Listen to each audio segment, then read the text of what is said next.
Back to చిన్నదాని blogs. 20 days time టేబుల్‌లో మనం ఈరోజు డే 4లో ఉన్నామండి. సో, డే 4లో వచ్చేసి మన టార్గెట్స్ ఏంటో చూద్దాం. సో, ఫస్ట్ ఏంటంటే ఇంపార్టెంట్ డేస్ అండి. Important days in January month and February month. So, అసలు ఇంపార్టెంట్ డేస్ ఏంటంటే మనకి నార్మల్‌గా ఉంటాయి కదండీ! ఆహ్, ఏమంటారు మే 1 ఏమో కార్మికుల దినోత్సవం. ఇలా నేషనల్ డిపెండెన్స్ డే అండ్ ప్రపంచ అటవీ దినోత్సవం, మార్చ్ 21 ప్రపంచ అటవీ దినోత్సవం. సో, ఇలాంటివన్నమాట. సో, మనకి అలా జనవరి మంత్ అండ్ ఫిబ్రవరి మంత్‌లో ఏమున్నాయి? ఫిబ్రవరి 4 క్యాన్సర్ డే అండి. క్యాన్సర్ దినోత్సవం. సో, క్యాన్సర్ డే ఫిబ్రవరి 4 అనేది. అలాగే మనకి జనవరి 10 అనేది జాతీయ హిందీ డే. సో, జాతీయ హిందీ డే అండి. అలాగే 12 అనేది జాతీయ యువజన దినోత్సవం. స్వామి వివేకానంద జయంతి రోజు జాతీయ జాతీయ యువజన దినోత్సవం జరుపుకుంటాం. ఓకే. సో, ఇలాంటి కొన్ని ఇంపార్టెంట్ డేస్ ఉన్నాయండి. సో, అవి నేర్చుకోవాలి. అలాగే మిస్సింగ్ నెంబర్స్ అండి. నేను ఇప్పుడు ఇవేంటివో చూపిస్తాను మీకు. కొన్ని చూపిస్తానండి. అదే నా దగ్గర బుక్ ఉంది. సో, జనవరి, ఫిబ్రవరి ఇలా మనం డిసెంబర్ వరకు రాసానండి. సో, డే 4 నుంచి స్టార్ట్ అయ్యి ఎప్పటికి ఎండ్ అవుతాయి? డే 9కి ఎండ్ అవుతాయండి ఈ ఇంపార్టెంట్ డేస్ అనేవి. ఓకేనా? మొత్తం 2 మంత్స్ రాసాను. 1 డేలో 2 మంత్స్ రాసాను. ఓకే. చూడండి ముఖ్యమైన తేదీలు ఇవి కూడా మనకు అడుగుతారండి. 1 మార్క్ వస్తుంది ఖచ్చితంగా. సో, అందుకే ఎందుకు వదులుకోవాలనే ఉద్దేశంతో ఇవి కూడా నేర్చుకున్నాము.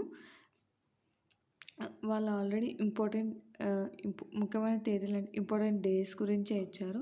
అందులో ఇంకా ఎక్కువ ఇంపార్టెంట్ డేస్ నేను స్టార్ మార్క్స్ వేసాను చూడండి. ప్రవాస భారతీయ దినోత్సవం. ఓకే. ప్రవాస భారతీయుల దినోత్సవం జనవరి 9 అనేది. అలాగే జనవరి 12 అనేది జాతీయ యువజన దినోత్సవం. ఓకే. చూడండి జనవరి 30 అమరవీరుల సంస్మరణ దినోత్సవం. మహాత్మా గాంధీ వర్ధంతి అండి జనవరి 30 అనేది.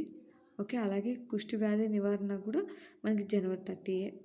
ఈ మూడిట్లో ఏదైనా అడగొచ్చండి ఎగ్జామ్లో. చూడండి జనవరి 31 వీధి బాలల దినోత్సవం. ఓకే. ఇలా ఇంపార్టెంట్ డేస్ అండి జనవరిలో. అలాగే ఫిబ్రవరిలో చూడండి ఫిబ్రవరి 4 అనేది ప్రపంచ క్యాన్సర్ దినోత్సవం. ఓకేనా? Cancer day. ఫిబ్రవరి 5న డిజాస్టర్ డే అంతర్జాతీయ విపత్తు దినోత్సవం. ఓకేనా? అలాగే ఇక్కడ చూడండి ఎక్కువ ఇంపార్టెంట్ అనేవి ఫిబ్రవరి 21 ప్రపంచ మాతృభాష దినోత్సవం. ఓకే. ఇక్కడ చూడండి ఫిబ్రవరి 28 జాతీయ సైన్స్ దినోత్సవం అండి. ఓకేనా? సైన్స్ దినోత్సవం. ఫిబ్రవరి 27 అబ్దుల్ కలాం ఆజాద్ వర్ధంతి. ఓకే. ఇలా ఇంపార్టెంట్ డేస్ అండి. జనవరి మంత్ అండ్ ఫిబ్రవరి మంత్ అనేది డే 4లో నేను టార్గెట్స్ పెట్టుకున్నాను. ఈ డే 4లో ఇవి కంప్లీట్ చేయాలి. నెక్స్ట్ వచ్చేసి మనకి ఏముందండి మిస్సింగ్ నెంబర్స్ అంటే కొన్ని నెంబర్స్ ఇస్తారండి. ఒక నెంబర్ మిస్ చేస్తారు. సో, దాన్ని బట్టి ఆ నెక్స్ట్ నెంబర్ ఏమొస్తుందో మనం ఫైండ్ అవుట్ చేయాలి. లేదంటే అవి కూడా నేను చూపిస్తానండి అవి ఎలా ఉంటాయో. ఓకేనా? ఇప్పుడు ఇంపార్టెంట్ డేస్ చూసాం కదండి. ఇప్పుడు మిస్సింగ్ నెంబర్స్ చూద్దాం. ఓకే. చూడండి మిస్సింగ్ నెంబర్స్ అంటే ఇలా కూడా ఇదొక మోడల్ ఇలా కూడా ఉంటాయి. సో, ఇక్కడ 2 ఇచ్చారు. ఈ 2లో అయితే ఏది ఉంటుందో సో, ఇక్కడ నెంబర్ అనేది మిస్ చేశారు కదండి. సో, ఇక్కడ ఏమొస్తుందో మనం ఫైండ్ అవుట్ చేయాలి. ఓకే. ఇలా కూడా ఇదొక మోడల్ అండి. ఇంకా డిఫరెంట్గా ఇస్తారు. చూపిస్తాను అవి కూడా మోడల్స్ అనేవి ఎలా ఉంటాయో. చూడండి ఇక్కడ ఇచ్చారు.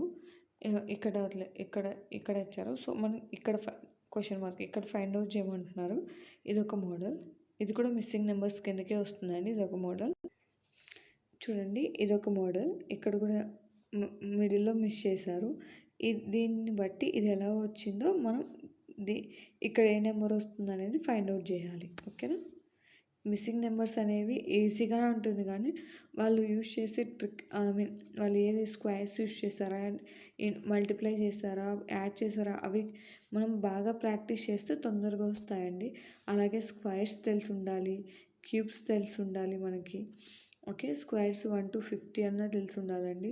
అలాగే క్యూబ్స్ కూడా 1-30 అన్నా తెలిసి ఉండాలి. సో బెటర్‌గా యూజ్ అవుతాయి స్క్వేర్స్, క్యూబ్స్ తెలిస్తే. ఓకేనా? చూడండి ఇదొక మోడల్ మిస్సింగ్ నెంబర్స్‌లోనే ఎక్స్ విలువ కనుక్కోవాలి మనం ఏమొస్తుందని ఈ ప్లేస్‌లో. ఇవి ఏం చేస్తే ఇదొచ్చింది, ఈ రెండిటి మధ్య ఏం చేస్తే ఇదొస్తుందనేది మనం ఫైండ్ ఔట్ చేయాలండి. అది మిస్సింగ్ నెంబర్స్ అంటే ఇలా ఉంటాయి. చూడండి ఇదొక మోడల్ అండి. ఇక్కడ చూడండి ఇదొక మోడల్ మిస్సింగ్ నెంబర్స్‌లో ఇదొక మోడల్ అండి. ఇలా ఇచ్చేసి ఇలా క్వెషన్ మార్క్ ఇస్తారు. ఈ నెంబర్ మనం ఫైండ్ ఔట్ చేయాలి. ఇలా ఇచ్చినప్పుడు ఇలా కానీ చూసుకొని మనం ఆన్సర్ అనేది ఫైండ్ ఔట్ చేయాలండి. ఓకేనా? ఇక్కడ చూడండి ఇదొక మోడల్. సో ఈ క్వెషన్ మార్క్ ప్లేస్‌లో ఏమొస్తుంది అనేది మనం ఫైండ్ ఔట్ చేయాలి. ఇక్కడ జనరల్‌గా ఇలా ఇచ్చినప్పుడు వీటన్నిటిని యూజ్ చేసి మిడిల్ నెంబర్ రావడానికి అవకాశం ఉందండి. చూడండి. సో మనం ఇక్కడ ఇది ఏ నెంబర్ వస్తుందనేది మనం ఫైండ్ ఔట్ చేయాలి. ఇక్కడ చూడండి ఇదొక మోడల్. సో ఇది కూడా మిస్సింగ్ నెంబర్సేనండి. సో వీటి మధ్య రిలేషన్ ఉంటుంది. ఈ నెంబర్ ఏంటనేది మనం ఫైండ్ ఔట్ చేయాలి. ఇక్కడ చూడండి ఇలా కూడా ఇక్కడ స్టార్ బాక్స్లో ఏమొస్తుంది, ఈ క్వెషన్ మార్క్ ప్లేస్లో ఏమొస్తుంది ఇలా కూడా ఇస్తారండి. లేదంటే లైన్గా ఇలా ఇచ్చేసి నెక్స్ట్ ఏమొస్తుంది అని అలా కూడా అడగడానికి ఛాన్స్ ఉందండి. సో ఇక్కడ 22, 24, 20 తర్వాత ఏమొస్తుంది 28 అంటే 2 డిఫరెన్స్ అలా కూడా ఉంటారండి. ఇలానే కాదు మిస్సింగ్ నెంబర్స్ ఇలా లైన్గా కూడా ఇవ్వడానికి ఛాన్స్ ఉందండి. ఓకేనా? సో ఇవైతే మిస్సింగ్ నెంబర్స్ మోడల్స్ అండి. కొన్ని మోడల్స్ చూపించాను కదా, ఇలా ఉంటాయి లేదంటే ఇలా కూడా ఉంటాయి. ఓకేనా? సో ఇది రీజనింగ్ అయిపోయింది కదా. అర్థమెటిక్లో మన టార్గెట్ ఏంటనేది చూద్దాం. సో మనకి ఇంపార్టెంట్ డేస్ అయిపోయాయి, మిస్సింగ్ నెంబర్స్ అయిపోయింది. ఆల్జీబ్రా అండి. ఆల్జీబ్రా నుంచి కూడా 1-2 క్వశ్చన్స్ వచ్చే ఛాన్స్ ఉంది. సో ఇది కూడా ఇంపార్టెంట్. మిస్సింగ్ నెంబర్స్ నుంచి 1-2 క్వశ్చన్స్ వచ్చే ఛాన్స్ ఉందండి. సో ఇంపార్టెంట్ డేస్ నుంచి అయితే 1 మార్క్ వచ్చే ఛాన్స్ ఉంది. ఓకేనా? ఇది మన డే 4 యొక్క టార్గెట్స్ అండి. టార్గెట్స్ అనేవి కంప్లీట్ చేస్తే కామెంట్ చేయండి. అలాగే నా వీడియో మీకు నచ్చినట్లయితే లైక్ చేయండి, షేర్ చేయండి, నా ఛానల్ని సబ్స్క్రైబ్ చేసుకోండి. మీకు ఏమైనా డౌట్స్ ఉంటే నన్ను కామెంట్ చేయండి, నేను ఆన్సర్ చేయడానికి ట్రై చేస్తాను. ఓకేనా? ఓకే అండి. Thank you for watching. All the best అందరికీ.